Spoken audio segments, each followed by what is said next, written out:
I mentioned at the end of my latest video that I've recently become a gigantic fan of Batwoman, and I honestly think that might be a bit of an understatement. I'd always known about Kate Kane. Being as engrossed in Bat family lore as I am, it's kind of hard to not at least know her by proxy, and I thought she was pretty cool, but I'd never really considered myself a Kate Kane fan. I am now absolutely a die-hard Batwoman fan. I'd read her first appearance in the main continuity a few years ago when I read through the 52 weekly series, which I highly recommend that book, but that's a whole other topic. And I'd seen her in James Tynion's recent run on Detective Comics, but I'd never really read anything focused on Kate herself. That changed near the end of April when I finally decided to dive into her solo adventures, and what a rabbit hole that turned out to be. I say with confidence that Kate is my newest favorite character and sits behind only Batman himself at the top of my favorites list. So, how did she skyrocket to the top of my character charts? It's simple, really. I started with her famed story in Detective Comics number 854 through 863, written by Greg Rucka with art by J.H. Williams III. I had always seen the hype around this story, and it managed to exceed it at every turn. Kate's personality is magnetic, her aesthetic is excellent, and her heart is made of gold. She is unapologetically herself, and it's present on every single page. While this isn't a character profile, though I'm sure I'll get into one of those for her eventually, I don't want to get into too many plot details, but the moment when she defiantly stands up for who she is, being openly gay, as opposed to compromising her morals and integrity in order to lie and stay at her military academy, is one of the best character moments in comics that there is.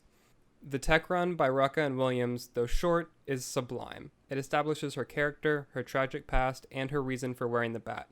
The bat means something different to her than it does to Bruce. She saw it at a point in her life when she'd lost herself, her way, and her ability to fight the battle that she trained the better part of her life preparing for. Seeing the bat gave her a mission, a purpose, and she has as much right to wear it as anyone else. She makes it hers and does things her own way. Being a Jewish lesbian is integral to who she is, and she'll give you a mouthful and a fist if you forget it, but she's so much more than that too. She's endlessly compassionate and relentlessly loyal to those she loves. Kate has the charm, wit, intellect, and skill set to be a formidable opponent in any situation, whether that's a ballroom full of socialites or a battlefield of werewolves. Her training is another point of interest to me. Though not as extensive as Bruce's, Kate excels at what she does. Her family, being from the Kanes, also means she's a socialite similar to Bruce, but the way she chooses to live her life outside the Cape and Cowl is significantly different to him. She's able to let herself go in social situations in a way that Bruce just can't. She's open and striving to maintain her relationships a lot of the time, which leads to some of her most compelling stories. In that regard, her supporting cast is another massive point in Kate's corner. Her main villain, Alice, is a top-tier foil and tests her in the biggest and most personal ways you can imagine. Alice and her other villains also tend to lean more towards the supernatural side of things in Gotham, which creates a nice and needed contrast from Bruce himself. It further helps her stand on her own.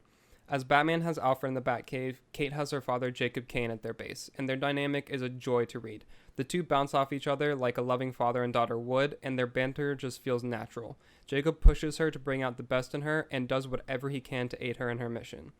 Kate Kane, Batwoman, has so many things that make her an amazing character. I've gone through just a few in this video, but I'm really just scratching the surface.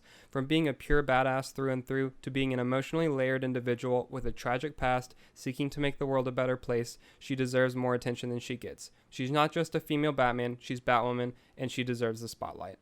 And that wraps things up for this video, focusing on Kate Kane. I didn't want to get into too many story details for her, just in case you haven't read any of her books. I wanted you to still be able to experience them for the first time, without any spoilers.